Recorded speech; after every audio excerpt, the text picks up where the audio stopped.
रेखा एक ऐसा नाम जिसे हर कोई देखना चाहता है। पार्लियामेंट से थिएटर तक रेखा जब चलती है लोग मुड़ मुड़ कर उन्हें देखते हैं। 70 साल की रेखा खूबसूरती और टैलेंट के मामले में अपने दौर की सारी अभिनेत्रियों से बहुत आगे है और आज भी शी इज़ वेल मेंटेन। लेकिन रेखा की जर्नी उतनी खूबसूरत नहीं है जितनी वो दिखाई देती है। शुरुआत करते हैं उनके प्रॉब्लमेटिक चाइल्डहुड से। शायद आपको पता भी हो इस बारे में और नहीं पता तो इसे देख लीजिए। रेखा के पिता रामास्वामी गणेशन अपने वक्त में साउथ इंडियन इंडस्ट्री की मशहूर हस्ती थे। जितने वो अपने प्रोफेशन के लिए फेमस थे उससे ज़्यादा वो अपनी पर्सनल लाइफ को लेकर लाइमलाइट में रहते थे। शुरुआती दौर में रेखा के पिता मद्रास के कॉलेज में केमिस्ट्री के लेक्चरर के तौर पर काम कर रहे थे, लेकिन एक्टिंग के सपने को पूरा करने के लिए उन्होंने ये जॉब छोड़ दी थी। इसके बाद उन्होंने प्रोडक्शन एग्जीक्यूटिव के तौर पर जेमिनी स्टूडियोज में काम करना शुरू कर दिया। धीरे धीरे Gemini south Indian film industry का एक बड़ा नाम बन गया, एस्टैब्लिश हो गया। शादीशुदा होने के बावजूद जेमिनी गणेशन पुष्पेवली नाम की महिला के साथ रिश्तों में रहे। इन दोनों की एक बेटी हुई जिसका नाम भानु रेखा रखा गया, जो आगे चल के रेखा बनी। हालांकि जेमिनी गणेशन ने रेखा को कभी अपनी बेटी का दर्जा नहीं दिया, यहाँ तक कि स्कूल में भी वो रेखा को एक्नॉलेज तक नहीं करते थे और रेखा मन महसूस कर रह जाती थी। जब वो अपने बड़े बच्चों को पिक करने आया करते थे तो रेखा को इग्नोर कर दिया करते थे और ये सभी एक ही स्कूल में पढ़ा करते थे। रेखा और जेमिनी गणेशन की एक पिक्चर बहुत ही रेयर है। इस तस्वीर में रेखा अपने पिता के साथ बैठी हैं, सामने आई है और शर्माते हुए कैमरा के लिए पोज कर रही हैं। इस मोनोक्रोम पिक्चर में एक्टर कमल हसन जो है वो भी दिखाई दे रहे हैं। तस्वीर में रेखा साड़ी, बिंदी और झुमके पहने हुए दिखाई दे रही है और उनको पहचानना भी खासा मुश्किल है।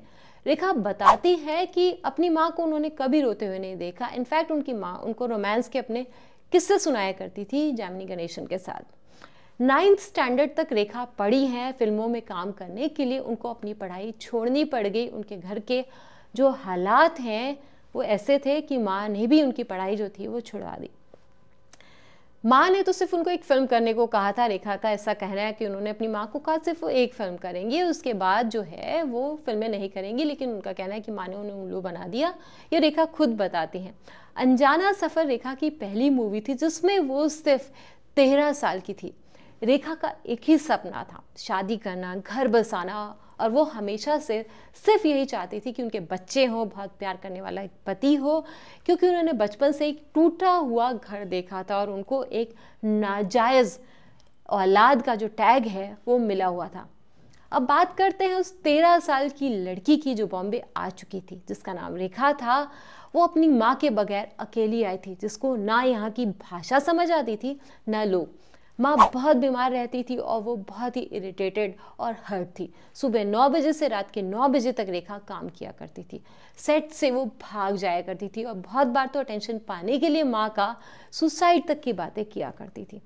वो सिर्फ एक नॉर्मल चाइल्डहुड चाहती थी, इसीलिए उन्होंने अपनी बहनों को कभी भी फिल्मों में आने नहीं दिया। रेखा का कहना है कि जो उन्होंने नहीं देखा वो सब उनकी बहनें देखें, उन्हें मिले, वो पढ़े लिखें, घर बसाएं, यही वो चाहती थी, इसीलिए उन्होंने उनको फिल्मों में आने नहीं दिया। शुरू में उनको अपने शक्ल को लेकर भी ताने सुनने पड़ते थे। बॉलीवुड में उनका मजाक उड़ाया जाता था। रेखा ने स्टारवेशन किया, भूखी रही, लाइफ को अपनी रिकंस्ट्रक्ट किया और हर नेगेटिव बोन को पॉजिटिव में बदल दिया। रेखा ने अपनी ज़िंदगी में कभी कोई पेपर नहीं पढ़ा, कभी कोई बुक नहीं पढ़ी, किसी भी तरह की नेगेटिविटी उनकी लाइफ में ना आई, इसीलिए वो इन चीज़ों से दूर रही। प्रोफेशनल स्पेस में रेखा आगे बढ़ रही थी। देखना ये था कि प्रोफेशन के अलावा जब वो स्टेज पर पहुंची खून भरी मांग के लिए तो उनको एहसास हुआ कि उनके प्रोफेशन की इम्पोर्टेंस क्या है, वरना वो फिल्मों को सिर्फ जॉब की तरह लेती थी। सिलसिला उमराव जान उनको लगता है कि सिर्फ उन्होंने जॉब था उनका, उन्होंने किया और वो आगे बढ़ गई, लेकिन खून भरी मांग से उनको अपने प्रोफेशन का एहसास हुआ।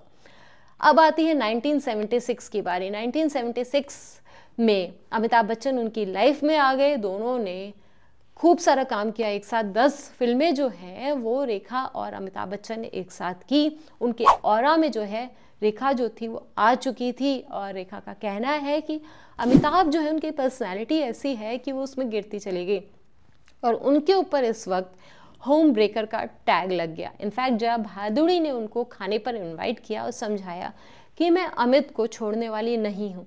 इसीलिए रेखा ने जो है अमिताभ बच्चन से दूरियां बना ली। इनफैक्ट कहा जाता है कि तो शादी करने जा रहे थे, लेकिन किसी ज्योतिष ने बता दिया कि अगर शादी की तो वो मर सकते हैं, इसीलिए अमिताभ भी उनसे दूर हो गए। हालांकि जया भादुड़ी को दादा भाई दीदी भाई कह के बुलाया करती थी। उनका नाम जितेंद्र से भी जोड़ा गया। वो ए लिस्टर स्टार थे रेखा के पहले।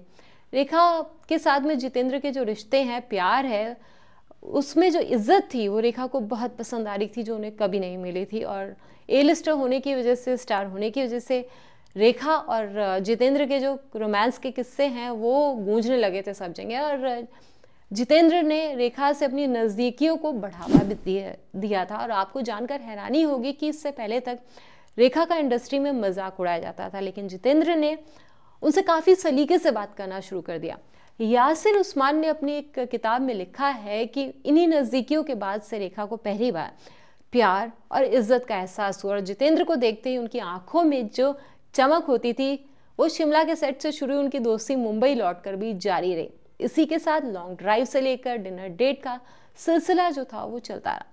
रेखा जितेंद्र से अपनी नज़दीकियों के बारे में खुलकर बातें भी करने लगी थी, जो इंडस्ट्री में काफ़ी कम देखने को मिलती हैं। और आज भी स्टार्स अपनी पर्सनल लाइफ को लेकर जो है डिस्कस नहीं करते हैं, कोसों दूर रहते हैं। इससे रेखा को पहली बार प्यार और इज्जत का एहसास हुआ था शिमला की बर्फीली वादियों में जितेंद्र के साथ काम करते हुए। और उनके किस्से जो हैं प्यार के खूब सुनने को मिला करते थे। हालांकि चर्चा ऐसे होने लगी थी कि जितेंद्र ने रेखा से अपनी नज़दीकियों को जो बढ़ाया है वो ख़त्म हो जाएगा, लेकिन रेखा को ये बात जो थी हज़म नहीं हो रही थी। आपको जानकर हैरानी होगी कि पहले तक जो रेखा है वो इस गुमान में थी कि शायद ये लोग जो हैं वो शादी के बंधन में बंध जाएंगे, और ऐसा हुआ नहीं। और इन लोगों में भी डिफरेंसेस आने शुरू हो गए, क्योंकि रेखा जो थी वो थोड़ी सी इमेच्योर थी, पंक्चुअलिटी उनमें नहीं थी। और जितेंद्र जो थे, उनकी जो करंट वाइफ है, उनके साथ रिलेशनशिप में आ चुके थे, और रेखा से उनका जो डिफरेंसेस थे वो बढ़ते चले गए। और शोभा जो उनकी वाइफ है अभी जितेंद्र की, वो एरोस्ट्रेस थी, और उनकी लाइफ में आते ही रेखा जो थी वो दूर जाने लगी। और कहीं पे जितेंद्र ने ये रेखा के बारे में कह दिया था कि रेखा जो है वो सिर्फ टाइम पास है, और रेखा बहुत हर्ट हुई थी। अब उनकी लाइफ में विनोद मेहरा की एंट्री होती है, जिनकी तीसरी शादी थी रेखा के साथ में, ऐसा रिपोर्ट्स कहती हैं उस वक्त की।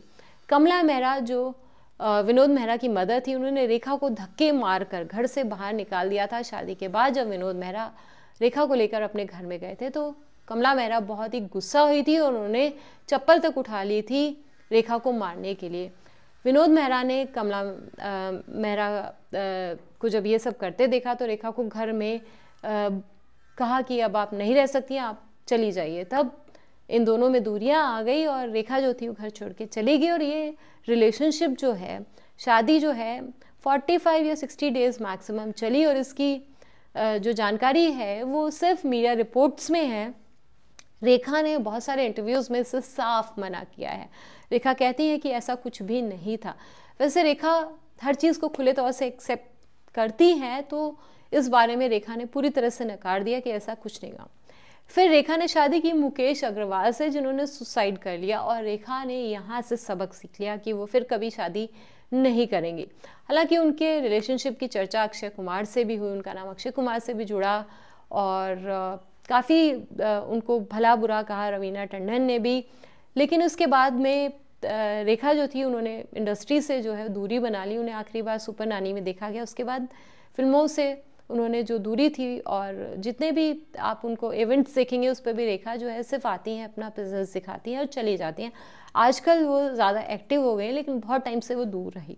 लेकिन जब भी किसी इवेंट पे रेखा जाती हैं तो लाइमलाइट जो है ना, चाहे वो आज के एक्टर्स ही क्यों ना खड़े हों, रेखा ही बटोर के ले जाती हैं। और रेखा के बारे में आपका क्या सोचना है? क्या वो इस तरह की लाइफ डिज़र्व करती थी जो उन्हें मिली? एक छोटा सा सपना था उनका, घर बसाना, बच्चे हों उनके ढेर सारे, लेकिन ऐसा हो ना सका। तो कहते हैं ना कि कभी भी किसी को मुकम्मल जहाँ नहीं मिलता, लेकिन रेखा जो है इस मुकम्मल जहाँ तो उन्हें नहीं मिला, जो भी उन्हें मिला उसमें भी वो बहुत खुश हैं, और कभी भी किसी से कोई शिकायत जो है उन्होंने नहीं की, चाहे वो पिता हो, चाहे वो लोग हों जो उन्हें छोड़ के चले गए। और हमेशा जो है वो बहुत ही खुश और कंटेंटेड, जो मैं कहूँ ना, वो दिखाई देती हैं अपनी सारे अपीयरेंसेस में। और पर्सनली वो घर के अंदर जो है मीडिया जो है वो उनकी नहीं झांक पाती, उनकी घर की ऊंची दीवारों से। तो आई होप आपको हमारा ये प्रोग्राम पसंद आया होगा, और जाते जाते हमें लाइक करना, सब्सक्राइब करना और सपोर्ट करना मत भूलिएगा। हमसे जुड़ने के लिए थैंक यू सो मच।